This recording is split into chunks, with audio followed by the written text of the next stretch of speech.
आदाब नाजरीन, मैं हूं फरहान नजम। आदाब नाजरीन, मैं हूं समरीन नाज। डीडी उर्दू की बेहद ख़ास पेशकश हेलो डॉक्टर में आपका तहे दिल से खैर मकदम। प्रोग्राम हेलो डॉक्टर में हम आपको बताते हैं आपकी सेहतमंद ज़िंदगी का राज, ताकि आप बदल सकें अपने जीने का अंदाज़। नाजरीन, गालिबन बचपन में हम सभी ने अपनी साइंस की किताब में ये ज़रूर पढ़ा होगा कि लंग्स यानी कि फेफड़े इंसानी जिस्म के निज़ाम में कितना अहम किरदार निभाते हैं। हम ऑक्सीजन अंदर लेते हैं और कार्बन डाइऑक्साइड बाहर फेंकते हैं, लेकिन उस वक्त हमारी समझ शायद यहीं तक महदूद थी और हमें ये अंदाज़ा नहीं था कि लंग्स में किस्म किस्म के इन्फेक्शंस भी होते हैं, अमराज भी होते हैं, जिनमें एक बेहद ख़तरनाक जो मर्ज़ है वो है लंग कैंसर का। जदीद दौर में अगर हम नज़र डालें तो लंग कैंसर से मुतासर लोगों की जो तादाद है उसमें लगातार बढ़ोतरी हुई है। अगर बात करें इसके सिम्टम्स की यानी कि अलामात की, तो बुखार होना, थकान महसूस होना, बहुत ज़्यादा खांसी होना, खांसी के साथ खून आना, ऐसी बहुत सारी वजूहात हैं। अक्सर ये भी देखा गया है और काबिल गौर बात भी है कि लोग जो है फ़र्क नहीं समझ पाते हैं लंग कैंसर में और टीबी में, चूँकि कहीं ना कहीं अमूमन इसके जो सिम्टम्स हैं, अलामात हैं, वो एक जैसी ही होती हैं। तो इसके तई बेदार होना भी बेहद ज़रूरी है। तो आज आप समझ ही गए होंगे कि हेलो डॉक्टर के बेहद ख़ास शुमारे में हम बात करेंगे लंग कैंसर से जुड़ी हुई कि क्या वजूहात हैं, ये क्यों होता है और कैसे हम इसकी रोकथाम कर सकते हैं। इन सभी पर मज़ीद जानकारी हासिल करने के लिए आज हमारे दरमियान मौजूद हैं स्टूडियो में एक्सपर्ट्स का एक ख़ास पैनल। लेंगे उनसे मुख्तलिफ जानकारियाँ हासिल करेंगे, लेकिन इससे पहले आपको हम बता दें, जैसा कि हमेशा बताते हैं, कि अगर आपके भी जहन में कोई सवाल है आज के इस मौजू से जुड़ा हुआ तो आप हमसे लाइव राब्ता कायम कर सकते हैं। हमारा टोल फ्री नंबर स्क्रीन पर दिखाया जा रहा है। तो चलिए इस सिलसिले को आगे बढ़ाते हैं। इससे पहले नज़र डाल लेते हैं इस खास रिपोर्ट पर।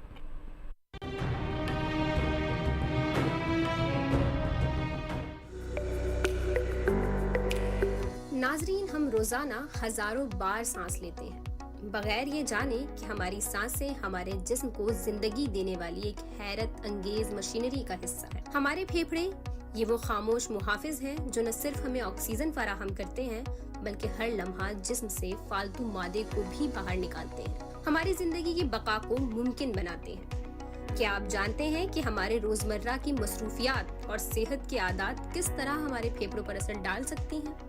चाहे वो साफ हवा में गहरी सांस हो या आलूदा माहौल में गुजारा गया वक्त, हमारे फेफड़े हर पल मेहनत कर रहे हैं। फेफड़ों का कैंसर सबसे संगीन सेहत के खदशात में से एक है जो मर्दों और औरतों दोनों को मुतासिर करता है। फेफड़ों के कैंसर की बड़ी वजह सिगरेट नोशी है।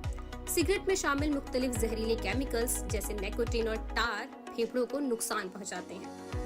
इसके अलावा फजाई आलूदगी, रेडविन गैस, एब्सिस्टस और बाज केमिकल्स से भी इस बीमारी का खतरा बढ़ जाता है। मुस्तकिल खांसी या खून आना, सांस लेने में दुश्वारी, सीने में दर्द, भूख की कमी और वजन का तेजी से कम होना, थकावट और कमजोरी, अगर इनमें से कोई भी अलामत तवील अरसे तक बरकरार है तो फौरन डॉक्टर से रुजू करें। फेफड़ों के कैंसर की तशखीस के लिए मुख्तलिफ टेस्ट मौजूद है। फेफड़ों का कैंसर एक खतरनाक बीमारी है, मगर इब्तदाई मराहिल में तशखीस और मुनासिब इलाज से इस पर काबू पाया जा सकता है। सिगरेट नोशी, तंबाकू और दीगर नशावर अशिया को तर्क करें, सेहतमंद जिंदगी गुजारें। याद रहे, तंबाकू नोशी से परहेज, साफ हवा में सांस लेना और बाकायदगी से तबई मुआयना करवाना आपके फेफड़ों की हिफाजत में अहम किरदार अदा कर सकता है।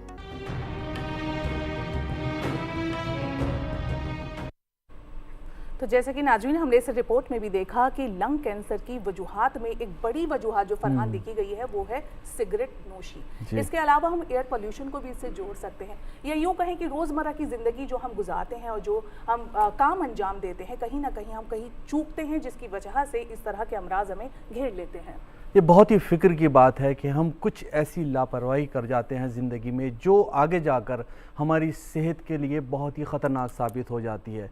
यहाँ पर लंग्स के लेकर बात हो रही है। लंग्स को लेकर साफ तौर से डॉक्टर्स कहते हैं, एक्सपर्ट्स कहते हैं, बार बार कहते हैं कि आप लोग स्मोकिंग मत कीजिए। स्मोकिंग करने से आपकी तो सेहत ख़राब होगी, साथ ही आपके आसपास जो लोग हैं उनकी भी सेहत पर बुरा असर पड़ेगा। तो समरीन, आज इस ख़ास मौजू पर गुफ्तगू करने के लिए जो माहिरीन हैं हम उनका तारुफ करा देते हैं अपने एक्सपर्ट से। और ये जो बहुत ही ख़ास मौजू कैंसर, लंग्स कैंसर का है, इसके बारे में जितना भी हो सके हमारे नाजरीन को हम उनके बारे में बहुत सारी चीज़ें बताएंगे, उनकी नॉलेज में इजाफा करेंगे। तो सबसे पहले मैं करा देता हूँ यहाँ पर तारुफ अपने एक्सपर्ट से। यहाँ पर मौजूद है हमारे साथ डॉक्टर रोहित कुमार, जो कि एसोसिएट प्रोफेसर हैं, हेड हैं department of pulmonary Safdarjung hospital Delhi में। हमारे साथ दूसरे एक्सपर्ट मौजूद हैं डॉक्टर पवन तिवारी, जो कि असिस्टेंट प्रोफेसर हैं department of pulmonary AIIMS Delhi में, और जो कि इसका इलाज होता है, उसके इलाज में रेडिएशन थेरेपी का एक बहुत बड़ा रोल होता है। रेडिएशन थेरेपी जो है बहुत हद तक कभी कभार ऐसा भी हो जाता है कि सर्जरी को अवॉइड करने की ज़रूरत पड़ जाती है, या तो वो कराना नहीं चाहता पेशेंट, या वो फिट नहीं है, तो उस वक्त में रेडिएशन थेरेपी का एक बहुत बड़ा रोल होता है। तो इस रेडिएशन थेरेपी के बारे में आपको ज़्यादा से ज़्यादा जानकारी देने के लिए जो एक्सपर्ट हमारे स्टूडियो में मौजूद हैं वो हैं डॉक्टर अमन शर्मा, जो कि एसोसिएट प्रोफेसर हैं department of radiation oncology, national cancer institute AIIMS Jhajjar में। तीनों एक्सपर्ट्स का बेहद मैं शुक्रिया अदा करता हूं, आप प्रोग्राम में शिरकत के लिए आए। प्रोग्राम की शुरुआत मैं यहां पर करूंगा डॉक्टर रोहित आपसे। डॉक्टर रोहित, अभी हमने रिपोर्ट में देखा किस तरह से लंग्स कैंसर के बारे में हमें बेदार करने की वाली बातें बताई हैं, ये किस तरह से हमारे लिए ख़तरा बन सकता है, और कौन सी ऐसी गलतियां हैं जो हम लोग करते हैं जिसके बाद लंग्स कैंसर के होने के इम्कानात बढ़ जाते हैं। यहाँ पर मैं जानना चाहता हूँ डॉक्टर रोहित आपसे, आप डिपार्टमेंट में हेड करते हैं लंग्स के सफदरजंग के, ये लंग्स कैंसर क्या होता है, किस तरह से ये किसी भी पेशेंट को, किसी भी इंसान को जद में लेता है अपनी, और कौन कौन सी ऐसी जो चीज़ें हैं जो इसको बढ़ावा देती हैं? डॉक्टर रोहित। सिंपल टर्म्स में अगर बोलूँ, फेफड़ों के कैंसर को लंग कैंसर बोलते हैं। अब कैंसर क्या है? नॉर्मली जो सेल्स होती हैं बॉडी में वो थोड़ा बहुत डिवाइड करती हैं, एंड जो जैसे जैसे वो मरती हैं उनको रिप्लेस किया जाता है। कैंसर में क्या होता है कि एक सेल बहुत ही ज़्यादा रेप्लिकेट करती है, बहुत सारी कॉपीज़ बनाती है और एक ट्यूमर बना देती है। जब भी फेफड़ों में ऐसे ट्यूमर्स बनते हैं वो लंग कैंसर हैं। ये कभी कभी तो अगर अर्ली स्टेज है तो फेफड़ों के अंदर ही रहेंगे, बट अगर वो बढ़ जाते हैं तो वो फेफड़ों के बाहर चेस्ट वॉल तक इन्वेड करेंगे या मेटास्टेसाइज करके बॉडी में किसी भी हिस्से में भी फैल सकते हैं। अब इसके कारण काफ़ी हैं, जिन्होंने जो आपने अपने इन्फॉर्मेशन में भी बताया था कि स्मोकिंग सबसे बड़ा कारण है, बट नॉन स्मोकर्स में भी हो सकता है, उसके भी कई कारण होते हैं। तो एयर पोल्यूशन, स्मोकिंग, ये सब कार्सिनोजेंस हैं जो हमारे इन्वायरमेंट में हैं, और ये जब फेफड़ों तक पहुंचते हैं तो ये कैंसर इंड्यूस कर सकते हैं, ये सारे कार्सिनोजेंस जो स्मोकिंग से आते हैं। ओके, ये स्मोकिंग से आते हैं, लेकिन डॉक्टर साहब हम पिछले कुछ स्टडीज़ की बात करें तो स्टडीज़ में दिखाया है कि जिनको जो स्मोकिंग नहीं करते हैं, स्मोकिंग करना बहुत गलत बात है, और स्मोकिंग करने से इसका ख़तरा बहुत ज़्यादा बढ़ जाता है, और मेन रीज़न लंग्स कैंसर का स्मोकिंग को माना जाता है। लेकिन कुछ स्टडीज़ ऐसी भी देखी गई हैं जिसमें ये बताया गया है कि जो पेशेंट है वो स्मोकिंग नहीं कर रहा है, फिर भी उसको लंग्स कैंसर की शिकायत हो गई है। इसके पीछे क्या पोल्यूशन है, क्या जेनेटिक प्रॉब्लम है, क्या कैसे बताना चाहेंगे इसे आप डॉक्टर रोहित? आपने बिल्कुल ठीक बताया। एशियन पॉपुलेशन में फीमेल्स में भी लंग कैंसर का इंसिडेंस काफ़ी बढ़ रहा है। इनफैक्ट हमारे भी एक्सपीरियंस ये रहा है कि कैंसर के जो ट्यूमर्स हम 2-3 डेकेड्स पहले देखते थे, आजकल वो बहुत अलग दिख रहे हैं। एंड नॉन स्मोकिंग पॉपुलेशन में भी हमें ये मिल रहा है। इसके कई कारण है। एक तो स्मोकिंग सिर्फ सिंपल स्मोकिंग नहीं होती, there is second hand smoking, कि किसी और ने स्मोक किया एंड वो धुआं वातावरण में रहता है और वो कोई दूसरा इनहेल कर लेता है। दूसरी चीज़ ये रहती है कि एयर पोल्यूशन भी एक बहुत इंपॉर्टेंट फैक्टर है। हमारे इन्वायरमेंट में बहुत सारे कार्सिनोजेंस आ रहे हैं जो ये पोल्यूशन की वजह से हैं, जिसको हम इनहेल कर रहे हैं। तीसरा जो एक कारण देखा गया है, जो आपने भी बताया, जेनेटिक कारण। कुछ लोगों में कुछ जेनेटिक म्यूटेशंस हो जाती हैं जिस कारण वो ट्यूमर बनने की प्रवृत्ति ज़्यादा हो जाती है। ये बहुत ही फिक्र की बात है, जिस तरह से डॉक्टर साहब ने स्मोकिंग को लेकर बताया कि स्मोकिंग खुद तो कर ही रहे हैं, परेशान हो रहे हैं, साथ में जो आसपास के लोग हैं उनके लिए भी एक खतरा बनता जा रहा है। इसे समझना चाहिए, और मैं समझता हूँ कि जो लोग स्मोकिंग करते हैं वो अभी से स्मोकिंग को छोड़ दें। जी, जैसे कि भी डॉक्टर रोहित ने बताया है कि क्या वजूहात हैं लंग कैंसर होने की, इस पर रोशनी डाली है। हालांकि हम सभी ये जानते हैं कि जदीद दौर में जो है ये लंग कैंसर जो है वो मेजर प्रॉब्लम, हेल्थ प्रॉब्लम के तौर पर सामने आ रहा है। डॉक्टर पवर आपकी तरफ आएंगे और इन्होंने तो बताया क्या वजूहात हैं, हम ये जानना चाहेंगे कि लंग कैंसर की स्टेजेस कौन कौन सी हैं, क्या अर्ली स्टेज पर इसे डायग्नोस किया जा सकता है, और अगर ये डायग्नोस हो जाता है अर्ली स्टेज पर तो क्या कदम उठाना चाहिए एक इंसान को? तो सबसे पहले तो देखिए, वैसे स्टेजेस 4 होती हैं, 1 to 4 कहते हैं, बट मतलब अगर हम जनरल टर्म्स में समझे, जो किसी मरीज़ के लिए ज़रूरी है समझना, वो ये है कि हम ऐसे स्टेज में या इस स्थिति में बीमारी पकड़ना चाहते हैं, लंग कैंसर या कोई भी कैंसर, जिसमें कि हम उसका जड़ से इलाज कर सकें, मतलब हम ऐसा इलाज ऑफ़र कर पाएँ जिससे बीमारी कम्प्लीटली ख़त्म हो जाए जी। तो अगर हम ऐसे सोचें तो वो एक अर्ली स्टेज होगा, जिसमें कि या तो डायरेक्टली सर्जरी करके बीमारी ठीक हो सके, वो स्टेज 1 और 2 कैंसर्स होते हैं, या फिर जिसको कहते हैं न्यू एडजुवेंट, मतलब कि कुछ दवाएं देकर हम ट्यूमर का साइज़ कम कर लेते हैं और फिर ऑपरेशन करते हैं, इससे जड़ से ख़त्म हो सकता है कैंसर। तो वो अर्ली स्टेज कैंसर्स होते हैं। अनफॉर्चुनेटली दुनिया भर में भी जो हालत पिछले 8-10 साल पहले थी और जो हमारे यहाँ अभी भी है, वो ये है कि अधिकतर मरीजों को फेफड़े के कैंसर का पता उस वक्त चलता है जब कि वो स्टेज 3 या स्टेज 4 कैंसर हो जाता है। मतलब या तो वो फेफड़े में दूर तक फैल चुका होता है, छाती की गांठों में फैल चुका होता है, या फिर हड्डियों में, ब्रेन में, या दूसरे बॉडी के ऑर्गन्स में, लीवर में फैल चुका होता है। जब भी एडवांस कैंसर हो जाते हैं, मतलब हाई स्टेज 3 और 4, तब हमारे पास क्योर, मतलब कि जो जड़ से ख़त्म करने वाली चीज़ें, वो हमारे पास ऑफ़र करने को नहीं बचती हैं। तो डॉक्टर ये ऐसा क्यों है कि मतलब 3rd स्टेज पर या 2nd स्टेज पर तब पता चल रहा है, क्यों हम इतने बेदार नहीं हैं? मैंने जैसे कि अभी रिपोर्ट में भी ये देखा गया और हमने भी बताया कि टीबी तो नहीं समझ लेते कि टीबी, और इसका इलाज शुरू कर देते हैं, उन्हें ये समझ ही नहीं आता कि ये फेफड़े का कैंसर है। जी, तो आप बिल्कुल ठीक कह रहे हैं। तो बेसिकली एक प्रॉब्लम तो ये है, हमारी इंफॉर्मेशन या हमारी जानकारी इतनी नहीं है। तो मान लीजिए टीबी और लंग कैंसर के बहुत सारे सिम्टम हैं जो सेम है। मान लीजिए किसी को लगातार खांसी हो रही है 2 हफ्ते से ज़्यादा, खांसी में खून आ रहा है, सांस फूल रहा है, या फिर कमज़ोरी हो रही है, वज़न कम हो रहा है, शरीर में दर्द हो रहा है, खाना खा रहे हैं फिर भी भूख नहीं लग रही, या फिर एडिक्वेट खाना खाते हैं फिर भी वजन कम होता जा रहा है। ये सबको बहुत बारी इसको टीबी मान लिया जाता है। एक्सरे में देखने से भी मतलब एक्सरे में कोई एबनॉर्मलिटी दिखती है, कैविटी दिखती है या कोई गांठ दिखती है, तो उसको टीबी मान लिया जाता है। और आज से मान लीजिए 10-15 साल पहले की हम बात करें तो ये ज़्यादा सच था, क्योंकि उस वक्त टीबी बहुत ज़्यादा होता था हमारे देश में। अब जैसे जैसे टीबी का इंसिडेंस कम होता जा रहा है, तो या मान लीजिए छाती में पानी आ गया, उसको भी हम टीबी मान के ट्रीट कर लेते हैं शुरू में। तो बहुत सारे सिम्टम्स ओवरलैपिंग है, मतलब दोनों के सिम्टम्स सेम है। तो कुछ टेस्ट वगैरह बताएं आप, उस पर भी रोशनी डालें। क्या टेस्ट है? मरीज को सिम्टम है और एक्सरे में टीबी की तरह दिखा तो डॉक्टर दवा दे देते हैं डायरेक्टली, उससे डिले हो जाता है। तो मान लीजिए किसी को 2 महीने टीबी की दवा खाने के बाद समझ आया कि बीमारी तो बढ़ती जा रही है, और फिर आगे की जांचें हुई, तो इस तरह से डिले डायग्नोसिस हो जाता है। मान लीजिए कोई ऑपरेबल स्टेज में था कैंसर, बढ़ गया।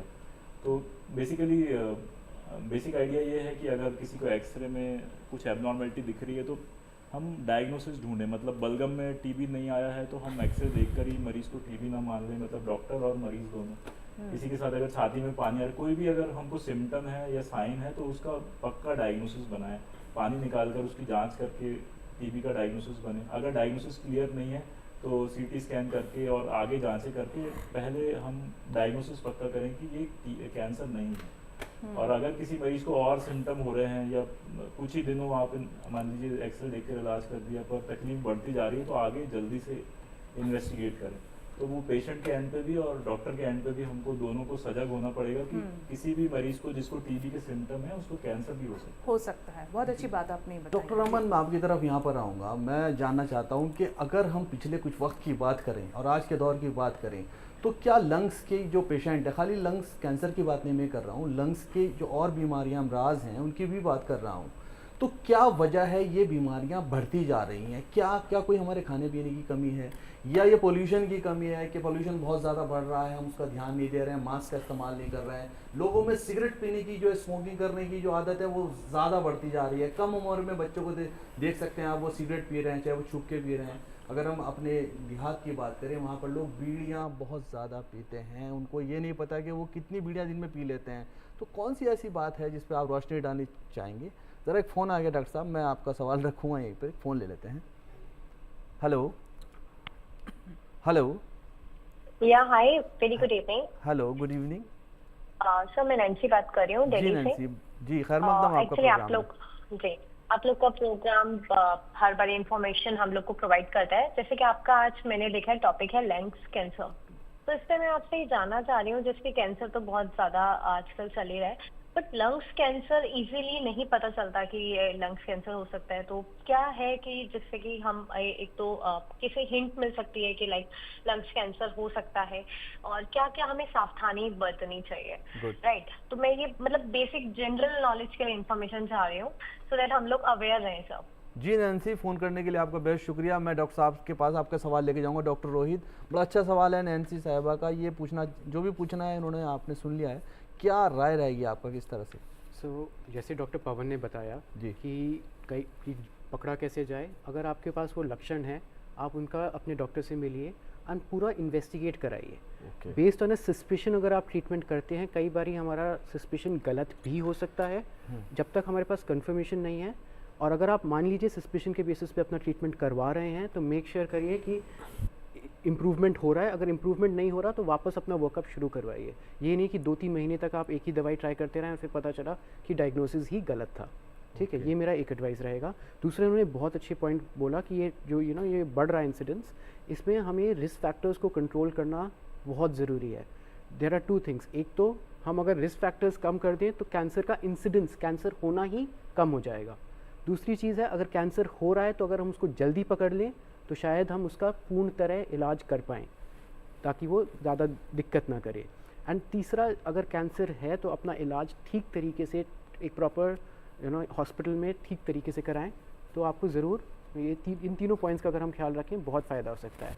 एक और पॉइंट है स्क्रीनिंग का, जिसमें हम एसिम्प्टोमेटिक पेशेंट्स में भी ढूंढने की अगर कैंसर अर्ली स्टेज में पिक करना पाए, बट उसमें अभी इंडिया में थोड़ा काम चल रहा है, but that is also something जिस पे आगे जाके शायद कुछ हमें गाइडलाइंस मिले। बहुत अच्छे से यहाँ डॉक्टर साहब ने, नैन्सी साहब, आपको बताया कि आप डॉक्टर को दिखाइए, स्क्रीनिंग का ध्यान रखिए, और जो भी इन्होंने मशवरे दिए हैं डॉक्टर रोहित ने, आप उस पर अमल कीजिए। फ़ोन करने के लिए आपका बेहद शुक्रिया। डॉक्टर अमन, आपकी तरफ था, मैं आपसे सवाल किया था मैंने, क्या कहना चाहेंगे आप उस सवाल का? मैं दोबारा रिपीट कर देता हूँ, क्यों हालात बदल रहे हैं? जो हम पीछे की बात करें और आज की करें तो क्या हो रहा है, क्या ज़्यादा केसेस हो रहे हैं, और हो रहे हैं तो क्यों हो रहे हैं? क्या कहना चाहेंगे डॉक्टर अमन? देखिए जी, सबसे इम्पोर्टेंट तो उसमें जो रिस्क फैक्टर है वो स्मोकिंग का ही है। 80 to 90% जो लंग कैंसर्स होते हैं वो स्मोकिंग की वजह से ही होते हैं। एंड अब ये देखा गया है कि हमने जो इनिशियल जो सिगरेट्स बनती थी, तो इनिशियली तो कॉज और एसोसिएशन नहीं पता था। इनिशियली जब सिगरेट्स स्मोकिंग करते थे तो वे बैक इन 1939 इसका फर्स्ट कैजुअल रिलेशनशिप इस्टेब्लिश किया था, और शक किया गया था अमेरिका में कि क्या हो सकता है कि सिगरेट की वजह से ये हो रहा हो। उसके बाद से 1964 के अराउंड काफ़ी रोबोस्ट डेटा आया जिसमें ये पाया गया कि smoking is in very linked to a very high risk of developing lung cancer. Not only smoking lung cancer करता है, बट ऑलमोस्ट काफ़ी किस्म 30 मोर देन 10 कैंसर्स के लिए रिस्पॉन्सिबल। ऑलमोस्ट ऑल साइट्स को ये डैमेज करता है, और not only lung cancer but काफ़ी सारे कैंसर जो हैं स्मोकिंग की वजह से होते हैं। और जो स्मोकिंग करते हैं वो they are at increase risk of dying early, not only because of development of cancer but also cardiovascular disease है, प्रीमेच्योर डेथ्स हैं। तो काफ़ी सारा जो स्मोकिंग का जो बैड इम्पैक्ट है वो निकल के आ रहा है। इनफैक्ट जो मदर स्मोक करती हैं उनमें देखा जा रहा है कि बच्चों की डेवलपमेंट ठीक नहीं होती है, प्रीमेच्योर डेथ होती हैं। So smoking is the number 1 cause. Initially जो हमारा एक सिगरेट में जो एक टार का कंटेंट होता है और एक जो निकोटीन का कंटेंट होता है, वो इनिशियली 45 मिलीग्राम के आसपास होता था, लेकिन अब ये देखा गया उसको रिड्यूस कर दिया गया बाय वेरियस मींस, जो नई सिगरेट इंडस्ट्री ने स्टेप्स लिए हैं। So that has been reduce to 3 times कम कर दिया गया है।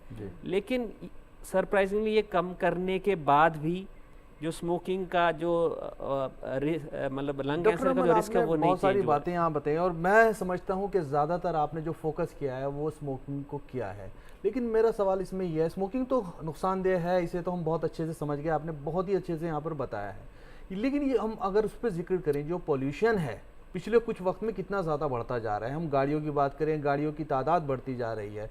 हम कंस्ट्रक्शन की बात करें, लोग नए नए मकान बना रहे हैं, बिल्डिंग्स बन रही हैं, उससे कंस्ट्रक्शन हो रहा है, उसमें कंस्ट्रक्शन हो रहा है जिससे पोल्यूशन बढ़ रहा है, या फिर और ऐसी बहुत सारी जो हम कमियां कर रहे हैं जो नहीं करनी चाहिए, जो एक्सपर्ट्स जिनके लिए मना करते हैं। तो क्या कहीं ना कहीं वो भी जिम्मेदार हैं इन सब हालात के लिए जैसे कि हैं? जी बिल्कुल, आपने ठीक कहा। सो 10% ऑफ द कैंसर्स जो हैं कुछ का कॉज नहीं पता लगता है, कुछ जो है ऑक्यूपेशन से इंटरेस्ट रिलेटेड हैं, जैसे एस्बेस्टस हो गया, कुछ ऐसे मतलब कैडमियम हो गया, बोरोन है, जो किसी स्पेसिफिक इंडस्ट्रीज़ में यूज़ होते हैं, उनका प्रोलॉन्ग्ड एक्सपोजर, एक्सपोजर भी लंबा होता है। आज अगर मुझे कुछ हो गया तो इतना जल्दी नहीं होगा। सो इट रफली टेक्स लाइक मोर देन 20 और 30 years to develop. So prolonged exposure होना ज़रूरी है। सिमिलरली अगर पोल्यूशन की भी बात करें तो पोल्यूशन, अगर हम prolonged exposure to a pollution is more important factor, और साथ में ही एक इंडिविजुअल की एक जेनेटिक ससेप्टेबिलिटी भी है कि वो जो कार्सिनोजेंस ले रहा है उसकी बॉडी वो कार्सिनोजेंस कैसे हैंडल कर रही है, चाहे एस्बेस्टस हो, निकल हो, स्मोकिंग हो, क्योंकि डिफरेंट रहेगा। अगर किसी की जेनेटिक प्रोडिस्पोजिशन ज़्यादा है तो उनको ज़्यादा रिस्क रहेगा। हम सिंपल तौर पे इसका कैसे पता लगाएंगे कि मेरा कोई फर्स्ट डिग्री रिलेटिव है जिसको लंग कैंसर हुआ या कोई कैंसर हुआ, लंग कैंसर, तो दैट मीन्स कि मेरे उनकी जीन्स में तो मेरी जीन्स में भी है, तो उससे जेनेटिक प्रीडिस्पोजन भी होगी। जो भी आप बोल रहे हैं, मतलब रिसेंटली पोल्यूशन का भी एक उभर के रोल आया हुआ है, एंड आई थिंक कहीं ना कहीं हमारे को भी स्टेप्स लेना है कि इसको कंट्रोल किया जाए। अभी तक ऐसा कोई डेटा नहीं उभर के आया है कि हम मास्क लगाएं या कुछ उसको प्रिवेंट करें तो हम उससे मतलब प्रिवेंट कर पाएंगे, क्योंकि लॉन्गिट्यूडनल स्टडीज़ होता है, लंबा चलता है, over a period of 10 years follow up रहता है। लेकिन हाँ, स्मोकिंग के अलावा भी दूसरे रिस्क फैक्टर्स हैं, लेकिन प्रिडोमिनेंट 80-90% स्मोकिंग की है, लेकिन अदर फैक्टर्स भी हैं। अच्छा, इसमें एक और मैं जोड़ना चाहूँगी, क्योंकि हमारा जो ये प्रोग्राम है वो रूरल एरियाज़ में भी बहुत देखा जाता है, तो चूल्हे पे बहुत ख़वातीन काम करती हैं, तो उससे निकलने वाला भी धुआं है वो कितना मतलब इस मर्ज को बढ़ावा देता है। लोग कूड़ा भी जलाते हैं, उसको भी इसमें ऐड कीजिएगा। कुराली जल रही है, कुछ अभी बहुत इस तरीके के मामला सामने दिल्ली में भी आए हैं, तो इस पे भी थोड़ा सा रोहित से इसका डॉक्टर रोहित आपसे चाहेंगे कि इस पे आपकी बात बिल्कुल सही है। सिगरेट स्मोक को तो हम हमेशा ही एक वो करते हैं, बट जो एयर पोल्यूशन जो हो रहा है, जिसमें आपने जैसे बोला हुक्का, बीड़ी, सिगरेट, इन सबको भी मैं अगर अलग रख लूँ, घर के अंदर अगर चूल्हा जल रहा है तो ये भी देखा गया है कि PM 2.5 और PM 10 जो पार्टिकुलेट पोल्यूटेंट्स होते हैं उसकी मात्रा हवा में कई घंटों तक बनी रहती है। एंड जैसे आपने बोला हमारी महिलाएं घर पे होती हैं तो कई बारी उसी एयर को ब्रीथ इन कर रही हैं, ये भी कार्सिनोजेनिक है। जो लेड है, तो जब हम एयर पोल्यूशन की बात करते हैं there are criteria air pollutants, जिसपे कुछ गैसेस, लेड और ये कार्बन मोनोऑक्साइड और ये, बट इनको अगर अलग भी रखती है there is so many particulate matters and ये सब कार्सिनोजेनिक हो सकते हैं। एंड जैसा सर ने बोला कि ये सिर्फ लंग्स का नहीं है, तो हर पूरे शरीर को एक्सपोज करता है, कई जगहों का कैंसर का रिस्क इन सब से बढ़ता है। तो कहीं ना कहीं ऐसा कर सकते हैं जो खवातीन है रूरल एरिया की, वो कुछ थोड़ा मास्क लगा के या कपड़े से मुंह ढक के थोड़ा चूल्हे के पास अगर काम कर रही हैं तो कर सकती हैं। आपकी ये एडवाइस बहुत अच्छी है। एक ये कुछ चीज़ें और हो सकती हैं, एक तो है कि अगर चूल्हा है तो घर के बाहर अगर जला रहे हैं वो, अगर चूल्हे की जगह अब क्योंकि गैस सिलेंडर्स अवेलेबल हैं, दे आर स्लाइटली सेफर, तो वो कॉल ले लेते हैं। बिल्कुल बिल्कुल, एक कॉलर जुड़ रहे हैं। हेलो जी, आपको आवाज़ मिल रही है? जी आवाज़ मिल रही है जी, आपका इस्तकबाल है हमारे प्रोग्राम में। मैम पूछना चाह रहा था जी कि मेरा एक भाई है, राहुल नाम है उसका जी, उसकी उम्र 40 के करीब है जी, वो खांसा रहता है बराबर। अच्छा, उनको खांसी रहती है? पिछले 4 साल से खांस रहा है, टीबी नहीं है उसे। ये बताइए कि ये क्या हो सकता है, खांसी छूटती भी नहीं है उसकी। तो उन्होंने अपने कोई टेस्ट करवाए हैं? नहीं, टेस्ट तो नहीं कराया, ट्यूबरकुलोसिस का तो टेस्ट कराया था, उसमें ट्यूबरकुलोसिस। स्मोकिंग करते हैं? जी जी। डॉक्टर रोहित? तो ऐसा कहना मुश्किल है कि क्या होगा बिना मरीज़ को देखे, बट मुझे ये लगता है कि अगर कोई पेशेंट है, क्रॉनिक स्मोकर है, तो लंग्स में भी बहुत सारी बीमारियां हो सकती हैं जो क्रॉनिक कफ के साथ प्रेजेंट करेंगी। जी। एक कॉमन बीमारी जिसका हमने एक बार पहले भी आपके शो में हुआ बात, वो था COPD। तो COPD में फेफड़े में बिकॉज धूम्रपान के वजह से कुछ दुष्प्रभाव पड़ते हैं, जिसके कारण चेंजेस आते हैं, उन सांस की नली में सूजन आती है, बार बार खांसी होती है, सांस फूलती है, साय साय की आवाज़ आती है। बट मैं एक चीज़ बोलना चाहूँगा कि देखिए अभी बिना मरीज़ को देखे मैं कंफर्म नहीं कर सकता। मेरा यही एडवाइस रहेगी कि आप अपने नज़दीकी डॉक्टर से मिलकर उनके साथ परामर्श करिए और एक बार ही कुछ टेस्ट करवा लीजिए, ये कंफर्म कर लीजिए टीबी नहीं भी है तो क्या है। एंड जैसा मैंने कहा, अगर आपका डायग्नोसिस नहीं बन रहा तो आप और टेस्ट कराइए ताकि डायग्नोसिस ना बन जाए या कोई ट्रीटमेंट आपके लिए काम करने लगे। बिल्कुल। तो सुमित जी, आपने सुन ही लिया कि डॉक्टर साहब क्या कह रहे हैं, और एक अच्छे दोस्त होने का आपका भी ये फ़र्ज़ है कि आप अपने दोस्त को ये सलाह दें कि स्मोकिंग ख़त्म करें, ना करें, ताकि वो सेहतमंद रह सके। शुक्रिया हमसे जुड़ने के लिए। एक चीज़ मैं देखता हूँ कि किसी भी मर्ज़ को कंट्रोल करने में स्क्रीनिंग का बहुत बड़ा रोल होता है, क्योंकि स्क्रीनिंग से मर्ज़ का पता चल जाता है, वक्त पे इलाज हो जाता है और मरीज़ बिल्कुल ठीक हो जाता है। यहाँ पर मैं जानना चाहता हूँ हमारे डॉक्टर तिवारी से कि स्क्रीनिंग का यहाँ पर लंग्स कैंसर में क्या रोल है। अगर स्क्रीनिंग होती है तो कहाँ तक लंग्स कैंसर को कंट्रोल किया जा सकता है? डॉक्टर तिवारी।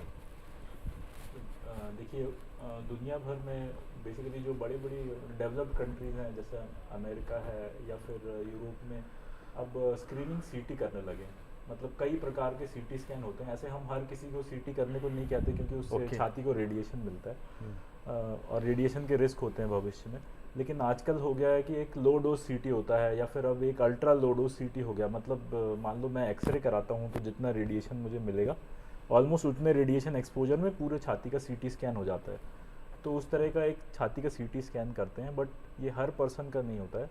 तो हमको ये समझना होगा कि वो लोग कौन हैं जो एट रिस्क हैं, जो हमने ऑलरेडी अभी डिस्कस कर लिया, जो आपने किया कि जो लोगों ने स्मोकिंग किया है पहले, मतलब काफ़ी वक्त स्मोकिंग कर चुके हैं या अभी भी स्मोकिंग कर रहे हैं, एक एज बैंड में है, मान लीजिए 45 से लेकर 65 साल की उम्र में, जिसमें ज़्यादा कॉमनली कैंसर होता है, और एसिम्प्टोमेटिक है, मतलब हम उनको आज के दिन कैंसर के लक्षण नहीं है, उन मरीजों का हम CT स्कैन करते हैं जी हर साल में एक बार। ये लो डोज CT स्कैन होता है।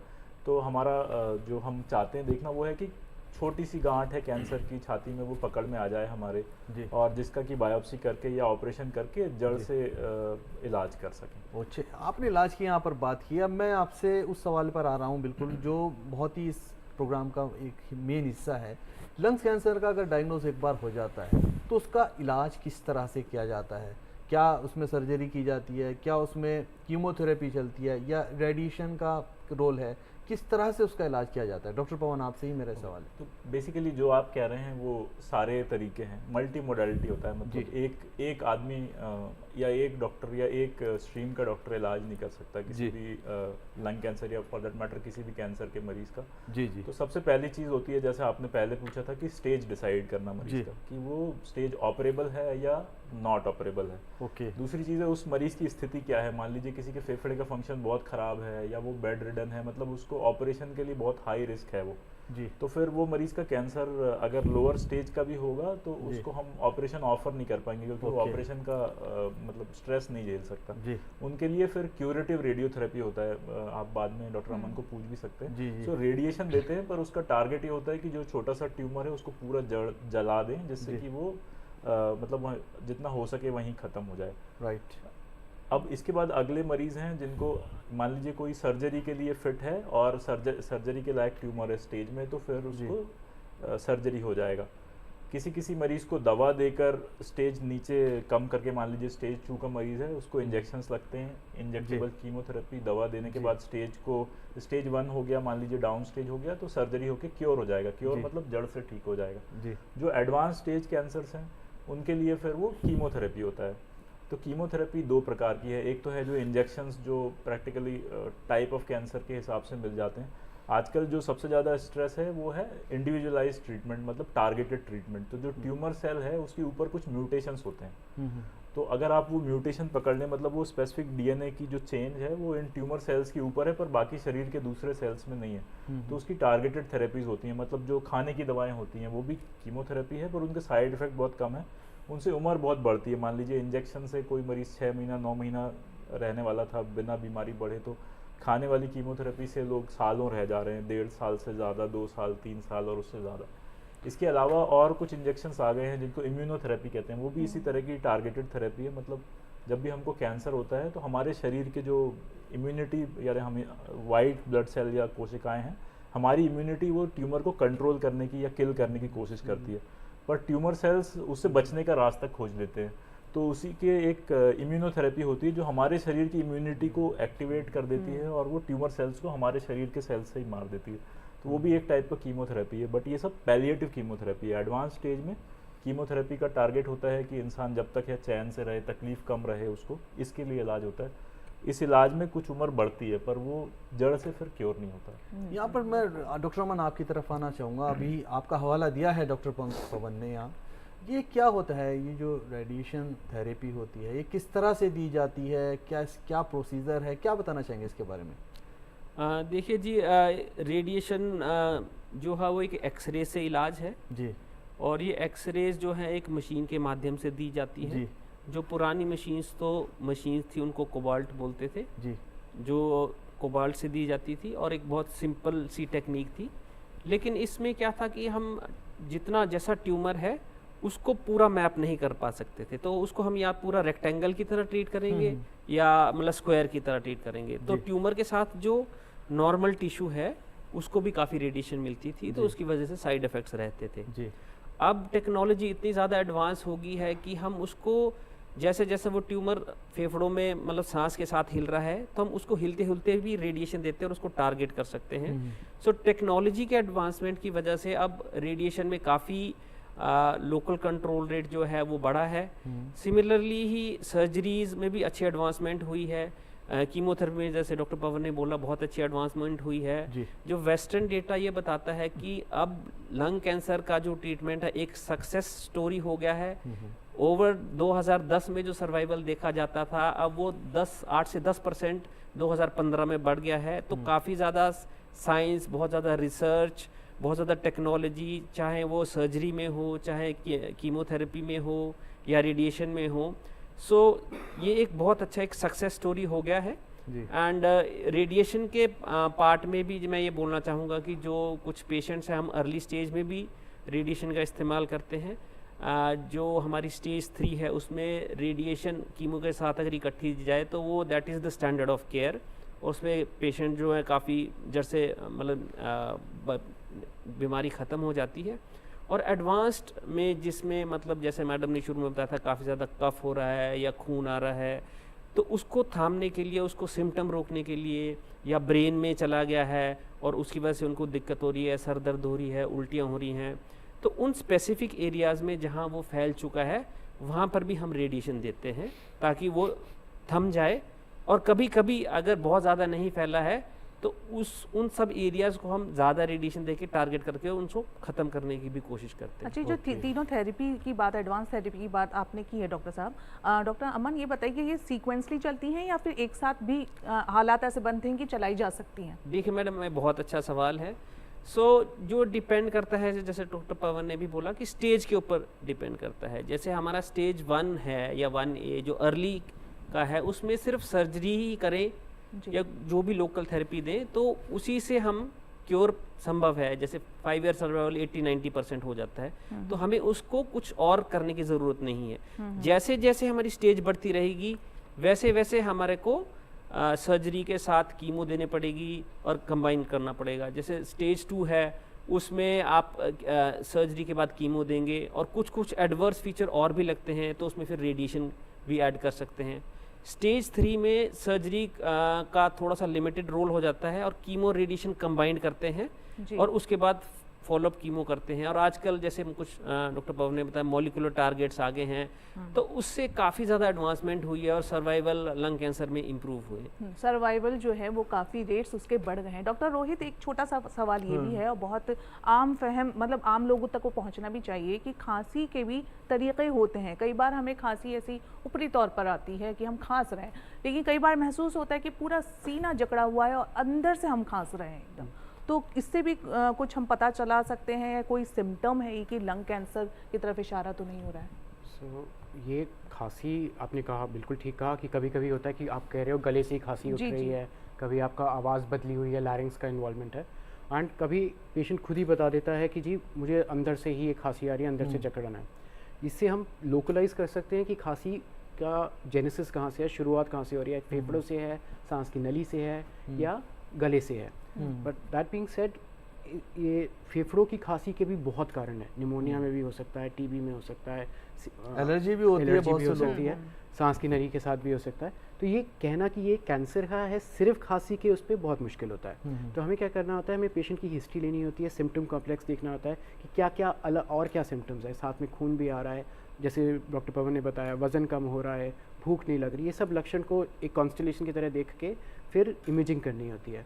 इमेजिंग के बाद, इमेजिंग हो गया जैसे एक्सरे कर लिया या आपने सीटी कर लिया, तो आपको दिख रहा है कि गांठ है, बट वो भी कंफर्मेशन नहीं है। कंफर्मेशन होता है बायोप्सी के बाद। तो आपने बात की कफ से, लेकिन मैं उसको ले जा रहा हूँ पूरा एक उस स्टेप पे जब हम कंफर्म कर पाएँ, डायग्नोसिस कहें कि हाँ 100% सर्टेनिटी के साथ कि ये यही बीमारी, यानी कि आवाज़ से अंदाज़ा नहीं लगाया जा सकता। जैसे कि एक पुराने दौर में होता था कि हकीम के पास चले गए, उसने पूछा किस तरह की खांसी है, अगर खांसी तेज़ हो रही है तो लगातार हो रही है तो ये मर्ज़ है, अगर हल्की हो रही है तो ये मर्ज़ है। वो नहीं है, अब तो इन्वेस्टिगेशन की ज़रूरत है नहीं, और समझने की ज़रूरत है। अभी भी अगर आप अपने डॉक्टर के पास जाओगे, वो आपसे सारी हिस्ट्री लेगा कि कब शुरू हुआ था, कितने दिन से हो रहा है, किस वक्त ज़्यादा होता है, सुबह के वक्त, शाम के वक्त, बाउट्स में आ रहा है, उसके साथ और क्या लक्षण है, हिस्ट्री पूरी लेंगे जी। लेकिन डायग्नोसिस कंफर्म करने के लिए हमें हमेशा टेस्ट करवाने की जरूरत पड़ती है, तरफ जाने की ज़रूरत है। डॉक्टर साहब, एक चीज़ और यहाँ पर क्लियर कीजिए आप, अभी जिक्र हुआ है जेनेटिक डिसऑर्डर का कि अगर किसी को जेनेटिक डिसऑर्डर है इस तरह का,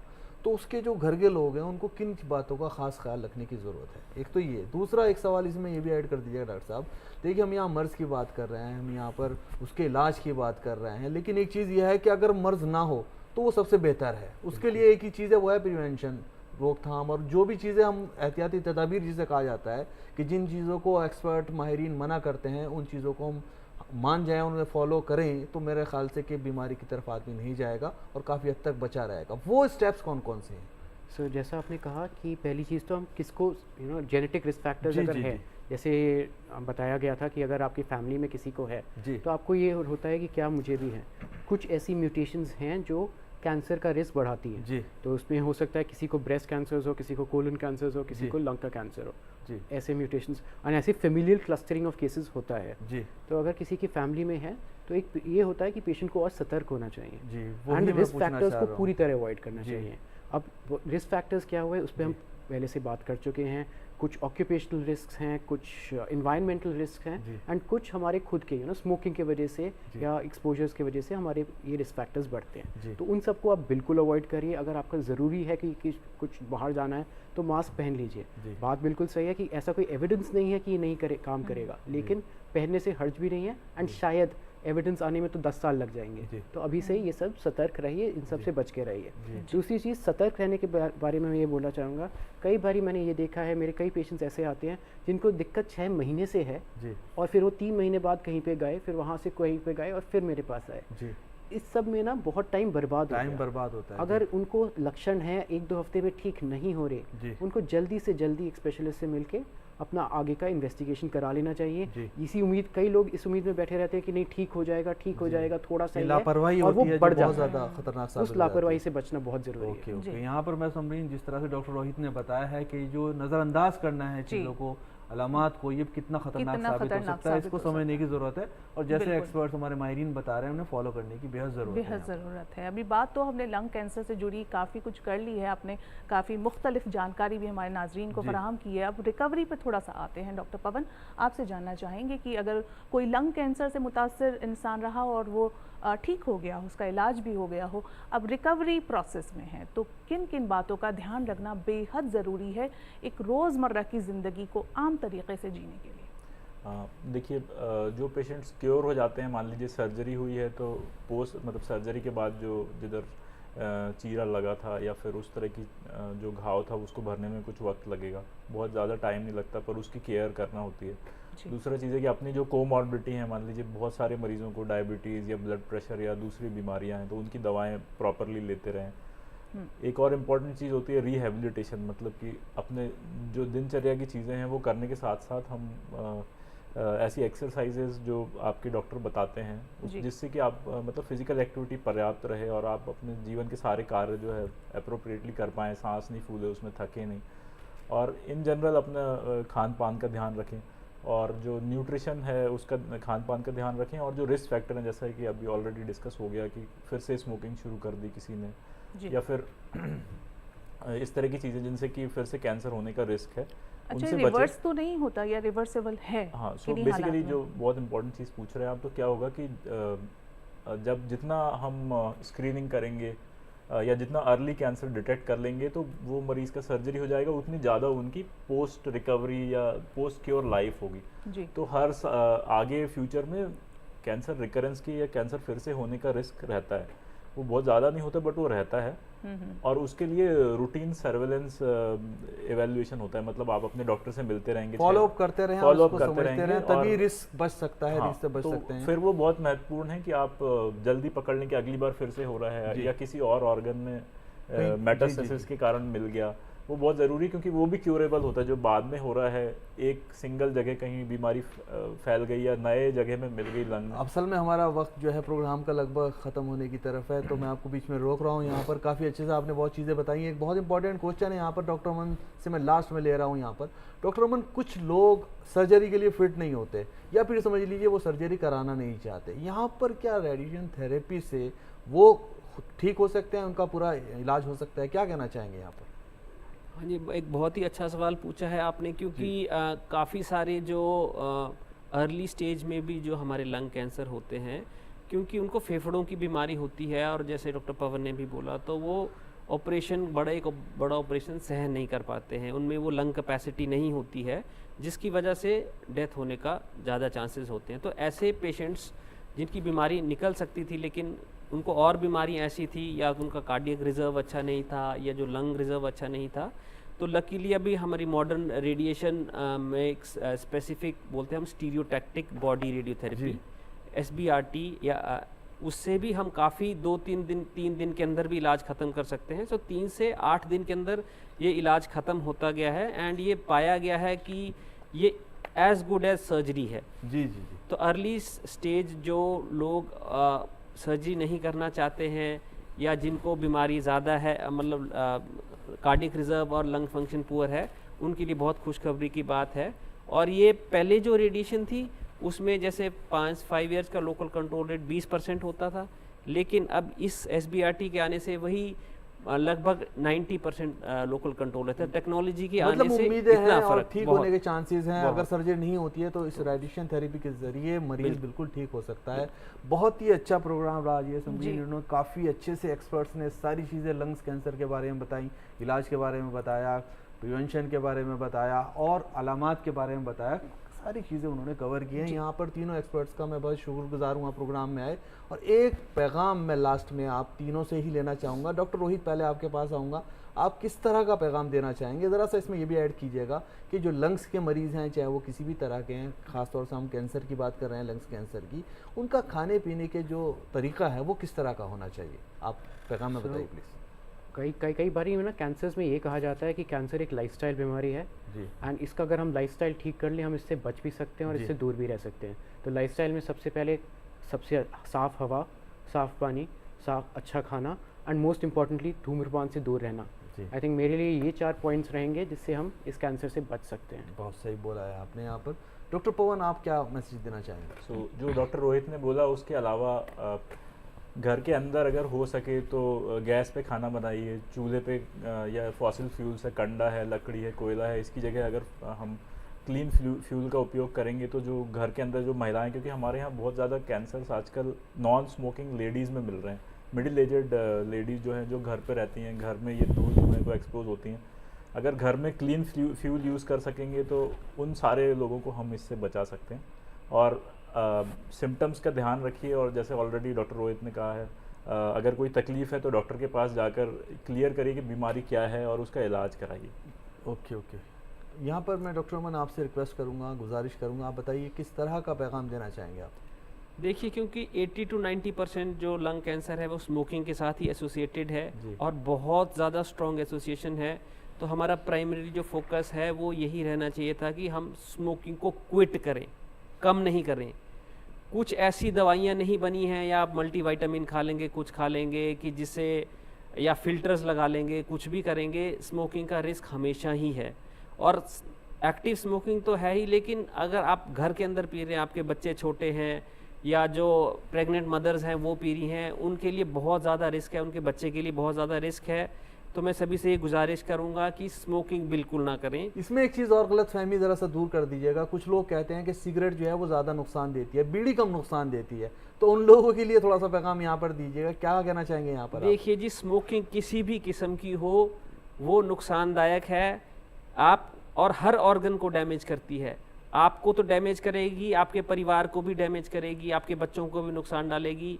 कैंसर का भी ज़्यादा रिस्क है और साथ में नॉन कैंसर का भी रिस्क है, कार्डियोवैस्कुलर, लंग, हर चीज़ का रिस्क है। प्लीज़ इस चीज़ को समझिए और स्मोकिंग बंद करें। यहाँ पर स्मोकिंग बंद करने की बात की है, हम 1 पियेंगे, 2 पियेंगे या खाने के बाद लेते हैं, ये कुछ भी नहीं चलेगा। यहाँ पर क्विट करना होगा स्मोकिंग को, क्योंकि स्मोकिंग खाली यही नहीं है कि आपको लंग्स को ही नुकसान पहुँचा रही है, वो आपके और ऑर्गन्स को भी नुकसान पहुँचा रही है। इस चीज़ को समझिए प्लीज़। आप स्मोकिंग को आज से ही अभी से बंद कर दीजिए, ताकि आने वाला जो वक्त है आपके लिए, आपके माशरे के लिए, आपके घर के लिए एक सेहतमंद साबित हो, बेहतर साबित हो और आप खुशियों में हमेशा ज़िंदगी गुजारें।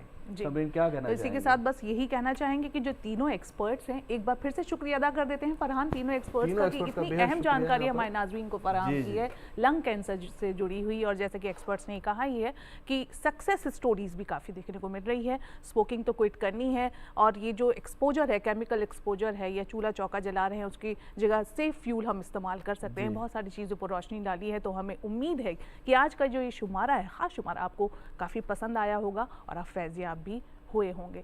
इसी के साथ जैसे मैं हमेशा आपसे कहती हूँ कि अगर आपके भी जहन में कोई सवाल है तो आप हमें ईमेल कर सकते हैं। हमारी ईमेल आईडी जल्दी से नोट कीजिए, hello.drurdu@gmail.com। इसी के साथ आप हमारे जो प्रोग्राम है वो DD उर्दू के यूट्यूब चैनल पर भी देख सकते हैं। तो टिप्स ऑफ द वीक के साथ आपको छोड़े जा रहे हैं। चलते चलते यही कहेंगे कि रखिए अपना और अपनों का खास ख्याल, और हमें दीजिए इजाज़त। आदाब। फेफड़ों के कैंसर से बचाओ, सिगरेट और तंबाकू से मुकम्मल इज्तनाब करें, फजाई आलूदगी से बचें, मास्क का इस्तेमाल करें और साफ हवा में सांस लें, सेहतमंद तर्ज जिंदगी अपनाएं, मुतवाजिन गिज़ा खाएं और बाकायदा वर्जिश करें, कीमियाई मादों से एहतियात करें, काम के दौरान एहतियाती तदाबीर को मद्देनजर रखें, ऐसी जगहों पर ना जाएं जहां जहरीली गैसेस या केमिकल्स हों।